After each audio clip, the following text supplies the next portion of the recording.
they're gonna leave me. And it's only specifically in my relationships. It's not like that with my friendships. And I think it's just because my friends have left me so much. But like, I feel like everybody, kind of wants to be loved and they want that person to be there for them. But like, because I've been left so many times at like my worst, I kind of always expect people to just leave. So it's a lot easier for me to leave before they leave me. It's more of like, I'm gonna hurt you before you can hurt me. Even if it hurts myself, I'm gonna hurt you first. And it's a lot, because then you add the mood dysregulation disorder in, and all of my moods are heightened. They're extreme. So like, I'm either overly excited or I'm extremely depressed, which is why the depression is severe, because it's not I just lose interest in the things around me or my friends. It's I lose interest in life. So it's kind of a lot.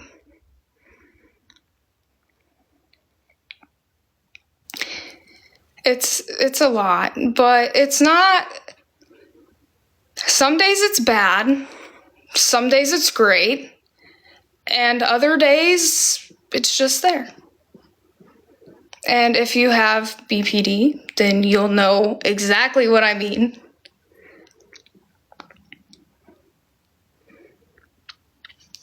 Mine's like, so like my dad abandoned me because he would leave and come back constantly. At one point, he came back from a trip and his hair was long, and I tried to push him off of a balcony because I didn't recognize him.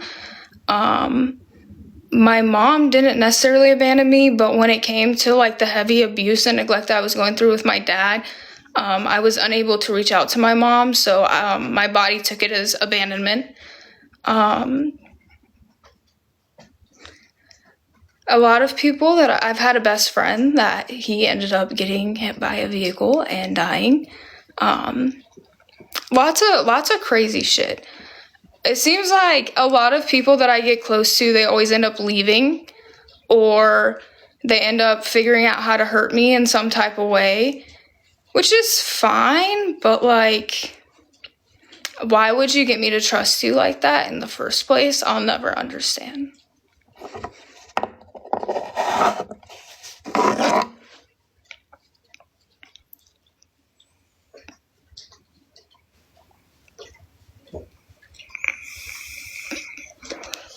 And like, I will say, like, with the fear of abandonment, the one thing that like comes with it too is I am very much as I'm like, I'm gonna hurt you before you hurt me, it's also very much of like, yeah, I'm scared to be abandoned, but like, I'm trying to think, because it's very hard to explain, and I'm trying to explain it for people that will understand. That's wild, actually. But like, it's just interesting, I guess. For the most part, yeah, that's exactly what it is. Like, I expect it. Like, and it's kind of like, I don't know, like when people tell me they're leaving, it's kind of like, okay, cool, bye. And then they're like, oh, you don't give a shit. And it's like, oh no, like I'm gonna flip out later. I'm gonna be raging later. I'm gonna be going on a heavy downfall later. But as of right now, fuck you. And that's just like how it's been, always. It's not borderline. Well, yeah.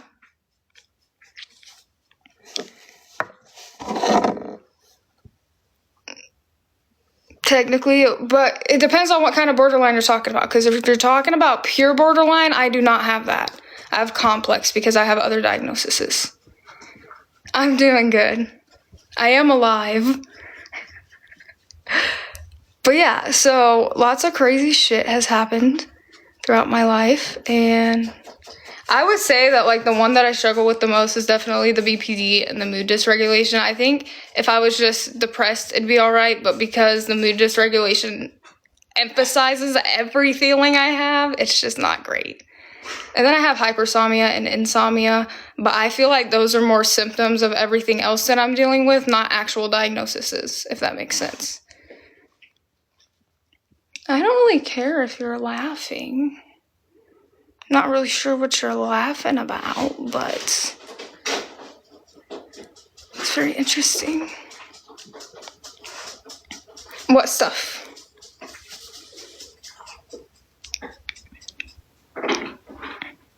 You've been going down a rabbit hole? Someone asked me what BPD is like. So I was explaining what borderline is.